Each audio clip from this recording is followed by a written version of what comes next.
कोण त्याचा घात करेल आणि काय तुम्ही त्याचं घेऊन बसला.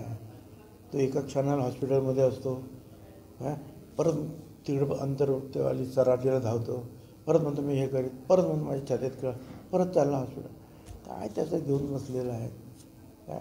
तर झालं आता त्याचं सगळं ते नाटक जे आहे ते सगळ्या महाराष्ट्राच्या लक्षात आलेलं आहे, सर्व समाजाच्या लक्षात आलेलं आहे आणि सर्व जे राज्यकर्ते जे आहेत त्यांच्या लक्षात आलेलं आहे की आपण सगळं केलं. मराठा समाजाला वेगळं आरक्षण दिलं, सगळं काय केलं. बिंदू नामावलीसुद्धा ठरवून आता जे काही भरती आहे, नोकर भरती आहे सरकारी मोठ्या प्रमाणावर आहे, त्याच्यामध्ये सुद्धा मराठा आरक्षणाच्या माध्यमातून नोकऱ्या देण्याचं GR निघाले.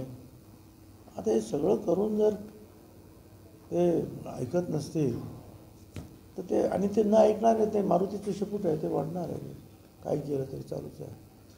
एक प्रसिद्धीची सुद्धा एक नशा चढते आणि ती कधीच तेवढी प्रसिद्धी न पाहिलेल्या लोकांना ती अधिक चढते.